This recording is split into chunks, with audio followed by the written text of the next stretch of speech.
नमस्ते साथियों, स्वागत है आपका LKSS अकेडमी में। आज हम कक्षा 11 आरोह भाग 1 का पाठ नमक का दारोगा से संबंधित कुछ प्रश्न पढ़ेंगे जो कि बहुविकल्पीय हैं। सबसे पहले हम नमक का दारोगा पाठ के लेखक मुंशी प्रेमचंद से संबंधित कुछ प्रश्न हल करेंगे। उसके बाद नमक का दारोगा पाठ के प्रश्न देखेंगे। तो चलिए शुरू करते हैं। पहला प्रश्न है, प्रेमचंद का जन्म कब हुआ था? प्रेमचंद का जन्म कब हुआ था? सन 1880 ईस्वी में हुआ था। प्रश्न नंबर 2 है, प्रेमचंद का मूल नाम क्या था? तो प्रेमचंद का मूल नाम था धनपत राय। प्रश्न नंबर 3 है, प्रेमचंद उर्दू में किस नाम से रचनाएं लिखते थे? तो प्रेमचंद उर्दू में नवाब राय बनारसी के नाम से रचनाएं लिखते थे।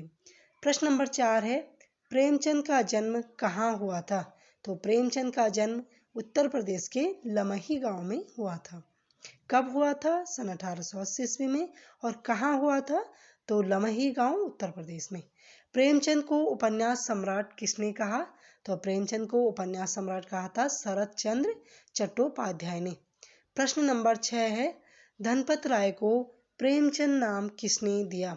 तो प्रेमचंद नाम किसने दिया था? उनका मूल नाम धनपत राय था और प्रेमचंद नाम किसने दिया था उन्हें? दया नारायण निगम ने, जो कि एक उर्दू के लेखक थे। प्रश्न नंबर 7वां है, प्रेमचंद की पत्नी का क्या नाम था? तो प्रेमचंद की पत्नी का नाम था शिवरानी देवी।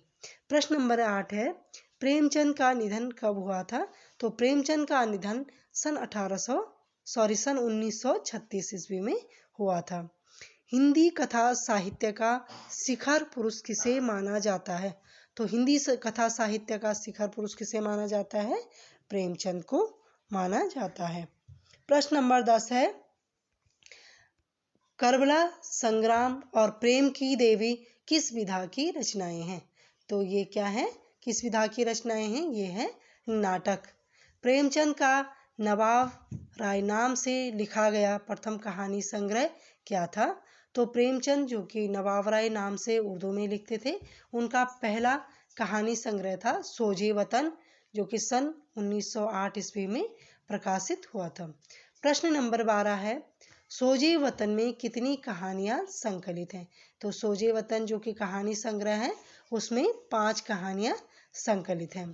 प्रश्न नंबर 13 है, किस रचना के प्रकाशन के बाद ब्रिटिश सरकार ने नवाब राय पर सिडिशन का आरोप लगाकर उनके सारे संग्रह को जब्त कर लिया था?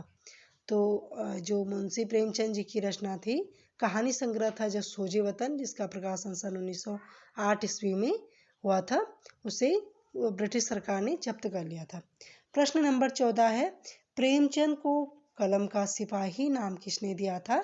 तो प्रेमचंद को कलम का सिपाही नाम दिया था अमृत राय ने।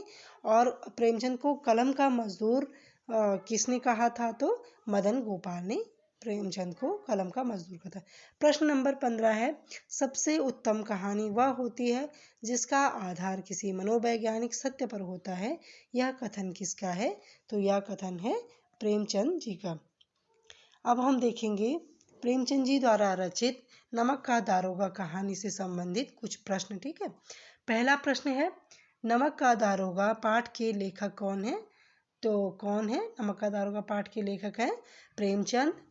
प्रश्न नंबर 2 है, नमक विभाग में दारोगा के पद के लिए कौन ललचाते थे? तो कौन ललचाते थे? विभाग में, नमक विभाग में दारोगा पद के लिए वकील ललचाते थे। प्रश्न नंबर 3 है, नमक के दफ्तर से 1 मील दूर पूर्व की ओर कौन सी नदी बहती थी? तो जमुना नदी बहती थी। प्रश्न नंबर 4 है, मासिक वेतन तो पूर्ण मासिक का चांद होता है। यह कथन किसका है या किसने कहा? तो यह कहा बूढ़े मुंशी जी ने, जो कि वंशीधर जी के पिताजी थे। प्रश्न नंबर 5वां है, पंडित आलोपीदीन कहाँ के रहने वाले थे? तो पंडित आलोपीदीन दातागंज के रहने वाले थे। प्रश्न नंबर 6 है, न्याय और नीति सब लक्ष्मी के खिलौने हैं। यह कथन किसका है या यह कथन या किसने कहा? तो यह कहा था पंडित आलोपीदीन ने। ठीक है। प्रश्न नंबर 7 है, न मुझे विद्वता की चाह है, न अनुभव की, न मर्मज्ञता की, नकार कुशलता की। यह वाक्य किससे कहा? तो यह वाक्य पंडित आलोपीदीन ने वंशीधर से कहा जब क्या करते हैं, उनको मैनेजर नियुक्त कर देते हैं।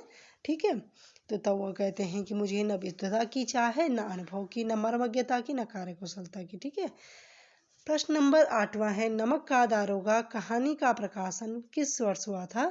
तो नमक का दारोगा कहानी का प्रकाशन सन 1914 ईस्वी में हुआ था। प्रश्न नंबर 9 है, नमक का दारोगा रचना साहित्य की किस विधा के अंतर्गत आती है? तो क्या है ये, नाटक है, कहानी है या उपन्यास है? तो किस विधा के अंतर्गत आती है? ये कहानी विधा है। ठीक है, नमक का दारोगा क्या है? एक कहानी है। प्रश्न नंबर 10 है, नमक का दारोगा कहानी का नायक कौन है? तो नमक का दारोगा कहानी का नायक कौन है? वंशीधर है। ठीक है, प्रश्न नंबर 11 है, वंशीधर किस पद पर आसीन थे? तो वंशीधर दारोगा पद पर आसीन थे। प्रश्न नंबर 12 है, नमक का दारोगा कहानी में किस प्रमुख समस्या का उल्लेख किया गया है? तो इसमें क्या है, जो कि जिसका शीर्षक ही क्या है, नमक का दारोगा। तो नमक की चोरी पर ही, नमक की चोरी इसमें प्रमुख समस्या थी। ठीक है, जो कि पंडित आलोपीदीन कर रहे थे। प्रश्न नंबर 13 है, पंडित आलोपीदीन की गाड़ियां कहाँ जा रही थी? तो कहाँ जा रही थी? कानपुर जा रही थी। ठीक है, प्रश्न नंबर 14 है, न्याय के मैदान में किस किस के बीच युद्ध ठन गया था? ठीक है, तो धर्म और धन के बीच युद्ध ठन गया था। जब क्या होता है, पंडित आलोपीदीन वंशीधर को धन का लालच देते हैं कि हम आपको पहले 1000, फिर 5000, फिर 10,000, इस प्रकार से क्या करते हैं, धन का लालच देते हैं। और क्या करते हैं, उनका जो धर्म था, जो कि क्या कर रहे थे, वो अपने क्या कर्तव्य का पालन कर रहे थे, उससे उनको विचलित कर रहे थे। ठीक है, इस प्रकार से यहाँ क्या होता है, धर्म और धन के बीच क्या होता है, युद्ध होता है। प्रश्न नंबर 15 है, नमक का दारोगा कहानी में किसके पौवारा थे? तो अधिकारियों के पौवारा थे। ठीक है, प्रश्न नंबर 16 है, नमक की कालाबाजारी कौन कर रहा था? तो पंडित आलोपीदीन नमक की कालाबाजारी कर रहे थे। प्रश्न नंबर 17 है, विभाग किसका लाखों का लेन देन था? किसका लाखों का लेन देन था? तो पंडित आलोपीदीन का लाखों का लेन देन था। ठीक है, प्रश्न नंबर 18 है, आलोपीदीन को दारोगा को किसके बल पर खरीद लेने का विश्वास था? ठीक है, तो आलोपीदीन को क्या, किस पर विश्वास था कि वो रिश्वत देकर दारोगा को खरीद लेंगे। ठीक है, प्रश्न नंबर 19 है, वंशीधर के पिताजी के विचार से ऊपरी आय क्या है? तो वंशीधर के पिताजी के विचार से ऊपरी आय क्या है?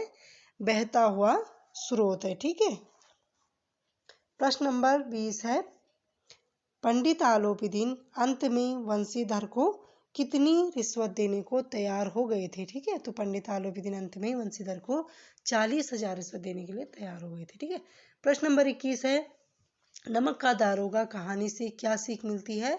तो क्या सीख मिलती है? धर्मपरायण रहने की। ठीक है, जिस प्रकार से वंशीधर अपने धर्म का पालन करते हैं, जब वो ड्यूटी पर होते हैं तो क्या करते हैं, पैसों की रिश्वत के पीछे नहीं बिकते हैं, तो क्या करते हैं, अपने धर्म का पालन करते हैं। तो हमें धर्मपरायण रहने की सीख इस कहानी से मिलती है।